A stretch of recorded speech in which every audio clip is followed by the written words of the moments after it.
I'm playing Castle in the Darkness. This came out February 2nd of 2015. I actually bought it shortly after it came out for full price. I think it's was $5. And I beat it a few times, but I don't think it has cloud save.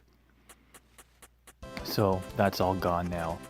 You'll notice I'm playing with the scan lines turned on. You can turn this off, but I leave it on because it just makes it look smoother on the full screen. Without it, it's just a clear image of kind of blurry drawings, just because it's made for a smaller window. So when you stretch it to full screen, it becomes a bit more blurry. So this is basically it's if you've played Castlevania Symphony of the Night, it's basically that game. And if you don't know what that is, it was a mashup of like Super Metroid and then the NES version of Castlevania, like 1 or 3, not number 2. And then it's also got a little bit of Zelda 2 thrown into it, the Adventure of Link from normal Nintendo. Because this game, it's actually quite difficult. It's one of these games where the footage you'll see, it's not too bad, but the boss fights get pretty hectic later on. The jumps become a lot more, they start to require a lot more precision. So if you aren't pixel perfect, you're gonna, you'll get hit by a spike and you'll have to go back to the last checkpoint. Which, there are quite a few checkpoints in this game, but later they start spreading them out quite a bit more. So if you played Super Meat Boy, I'd say the last 90 minutes of the game play like Castlevania Symphony of the Night in a Super Meat Boy stage design. It does get pretty crazy. And overall, I think the game, the first time I beat it, it took like 5 to 6 hours to complete. Once you beat the game, you also unlock a New Game Plus mode, which obviously it lets you start over again, but I don't think you don't bring all your equipment over, but you bring over your magic. And then I think you had some of your abilities, like your double jump you still had. And it's basically just to give you that, it makes it kind of fresh while you're doing it again, but the game overall is a lot easier. You also get the opportunity to play with a new character on the New Game Plus run. He plays differently from the main character, but he's also much more powerful, and he just demolishes pretty much everything you'll encounter in the game. One of the major highlights of this game is the soundtrack, and in the background you're only going to really hear, I think, 2 or 3 tracks from this OST, but it's actually pretty incredible. It was actually so good that I went to the artist Bandcamp page. The guy's name is Matt Cap, and I think he designed all of this game by himself, like the art, the programming, mostly. I know he had like some testers and whatnot, and probably some assistants, but the majority of it was him, and he also did the soundtracks. So I went to his Bandcamp page and actually bought the soundtracks. It's pretty good.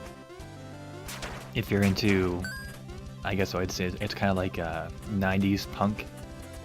So there's like a lot of blast beats, and there's some metal as well, but it's all done in that chiptune or original NES style.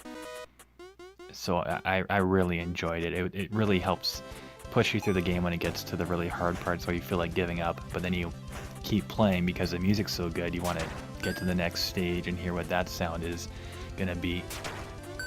And your first time through this, you are going to die quite a bit. There's actually a couple achievements for the deaths, and you'll see there's a death counter. I don't remember how many deaths I had my first time through. I didn't get the final death achievement, however many that is, but not getting a death achievement is kind of like it's a badge of honor to not get that achievement, but I know I was still in the hundreds. It's quite high. So if you do play this, and I do recommend you do, it's just something to keep in mind. It's designed for you to go forward a bit, die to a bunch of stuff, and have to keep going through until you finally figure out how to get from one checkpoint to the next. So kind of that Dark Souls mentality, which is really just, it's that old school setup where games didn't have a lot of space for content.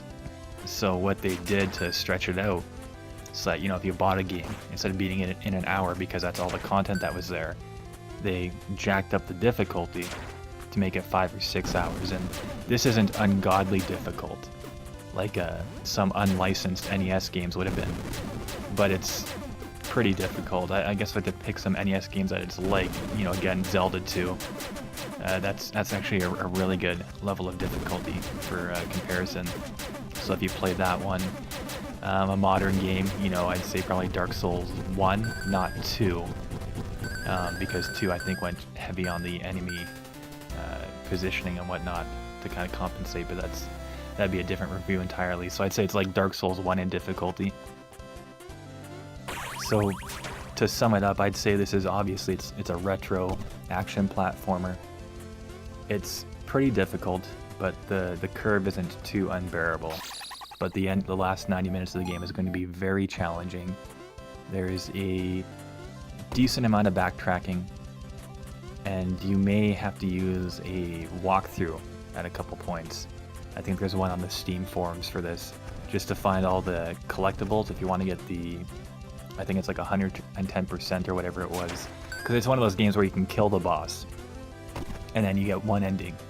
But if you find all the collectibles and you get, 110% or 120, whatever it is in this game, you go back and you beat the final boss, and then there's actually another final boss because there's an actual, there's a better ending to find. So it's one of those. But I enjoyed it. I beat it, I think, like 3 or 4 times back when it first came out.